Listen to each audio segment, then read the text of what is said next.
एक ऐसे राज्य की कल्पना कीजिए जिसे कभी अंधकार का क्षेत्र कहा जाता था और आज वही राज्य अपनी एक बिल्कुल नई पहचान बना रहा है। जी हाँ, ये कहानी है बिहार की, एक ऐसी अविश्वसनीय यात्रा की जो पिछले 2 दशकों में आप कह सकते हैं राख से उठकर एक नई सुबह की ओर बढ़ी है। अच्छा, ये समझने के लिए कि बिहार ने कितनी लंबी दूरी तय की है, हमें थोड़ा पीछे जाना होगा। साल 2004 में दुनिया की जानी-मानी मैगजीन द इकोनॉमिस्ट ने बिहार के बारे में कुछ ऐसा लिखा था। इससे अंदाजा लगता है कि उस वक्त बिहार को लेकर लोगों की सोच कितनी ज्यादा नेगेटिव थी। देखिए, 1990 के दशक का आखिर और 2000 की शुरुआत का जो समय था, वो बिहार के लिए बहुत ही मुश्किल दौर था। शासन व्यवस्था आप कह सकते हैं लगभग ढह चुकी थी, डेवलपमेंट का पहिया रुक सा गया था और हर तरफ एक गहरी निराशा का माहौल था। और जानते हैं इस दौर को क्या नाम दिया गया?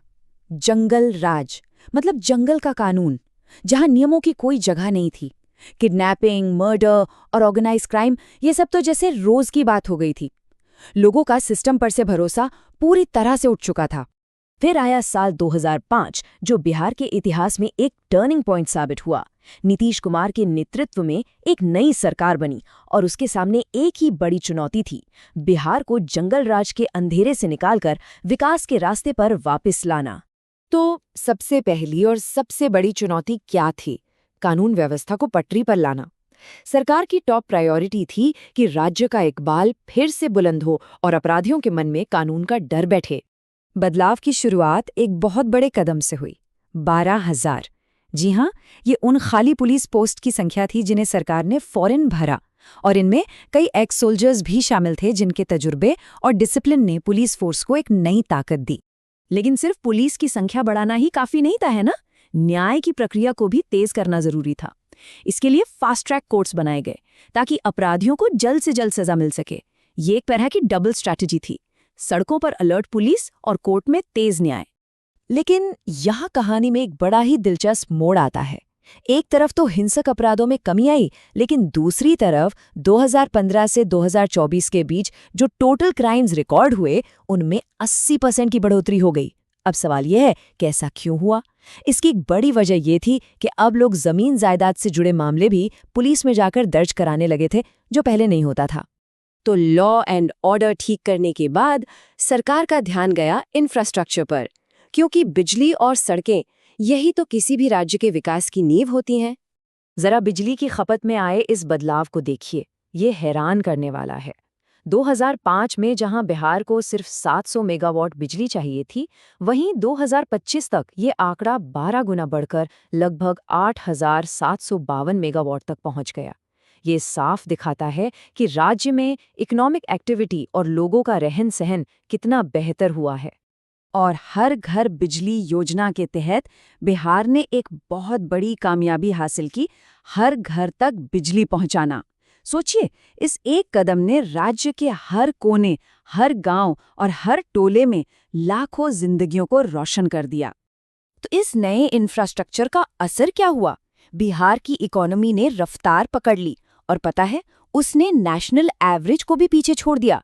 बिहार की जीएसडीपी ग्रोथ रेट 14.9% तक पहुंच गई, जबकि नेशनल एवरेज 12.0% था। लेकिन बिहार की कहानी सिर्फ सड़कों और बिजली तक ही सीमित नहीं है। ये एक सोशल ट्रांसफॉर्मेशन यानी सामाजिक बदलाव की भी कहानी है। सरकार ने कुछ ऐसी पॉलिसीज लागू की जिन्होंने समाज की सोच और बनावट को ही बदल दिया। 1.5 करोड़, जी हाँ, 1.5 करोड़, ये कोई छोटा मोटा नंबर नहीं है। ये उन साइकिलों की संख्या है जो हाई स्कूल जाने वाली लड़कियों को मिली। और यकीन मानिए, ये सिर्फ एक स्कीम नहीं थी, ये एक सोशल रेवोल्यूशन था, एक ऐसी क्रांति जिसने लड़कियों की पढ़ाई की पूरी तस्वीर ही बदल कर रख दी। मतलब ये सिर्फ स्कूल आने जाने का एक जरिया नहीं था, ये साइकिल लड़कियों के लिए आज़ादी, आत्मविश्वास और सपनों के उड़ान का सिंबल बन गई। इसने उन्हें घर की दहलीज लांघकर अपनी दुनिया बनाने का हौसला दिया और समाज की सोच में एक बहुत गहरा बदलाव लाया। और फिर आया पॉलिटिकल एम्पावरमेंट का दौर। लोकल बॉडीज में महिलाओं के लिए 50% सीटें रिजर्व कर दी गईं। इसका नतीजा क्या हुआ? 2,60,000 से भी ज्यादा महिलाएं चुनाव जीतकर सत्ता में आईं और जमीनी स्तर पर फैसले लेने वाली ताकत बन गई। अब इतनी सारी कामयाबियों के बावजूद बिहार की कहानी में कुछ चुनौतियां अभी भी बाकी हैं। तो चलिए अब इस तस्वीर के दूसरे पहलू पर नजर डालते हैं, जिसे हम सफलता का विरोधाभास कह सकते हैं। बिहार की इकोनॉमी की एक बड़ी सच्चाई ये है कि आज भी राज्य की आधी से ज्यादा आबादी, मतलब 54.2%, अपनी रोजी रोटी के लिए खेती पर निर्भर है। इसका मतलब ये है कि खेती के अलावा दूसरे सेक्टर्स में उतने जॉब्स नहीं बन पाए हैं जितनी की जरूरत है, और इसका सीधा असर लोगों की आमदनी पर पड़ता है। आज भी बिहार में एक व्यक्ति की जो औसत आय है वो नेशनल एवरेज का सिर्फ 31.7% है। ये एक बहुत बड़ा गैप है जो बताता है कि आर्थिक विकास का फायदा अभी हर किसी तक पूरी तरह नहीं पहुंच पाया है। तो आज बिहार के सामने दो बड़ी चुनौतियां हैं। पहली, खेतीबाड़ी के अलावा दूसरे सेक्टर्स में बड़े पैमाने पर नौकरियां पैदा करना, और दूसरी, ऐसे भूमि सुधार लागू करना जिससे खेती की प्रोडक्टिविटी बढ़ सके। तो अब आगे क्या? बिहार की कहानी का अगला चैप्टर कैसा होगा? आज राज्य भविष्य के लिए बड़ी और महत्वाकांक्षी योजनाओं के साथ बिल्कुल तैयार है।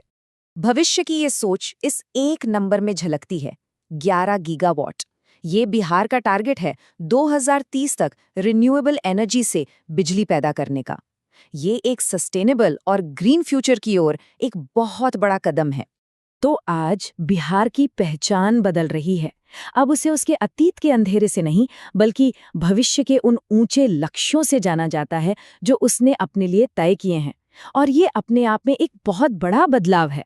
तो आखिर में सवाल ये नहीं रह जाता कि क्या बिहार बदल सकता है, ये तो साबित हो चुका है। असली सवाल अब ये है कि ये जो बदलाव की यात्रा शुरू हुई है, ये बिहार को कितनी दूर, कितनी ऊंचाइयों तक ले जाएगी।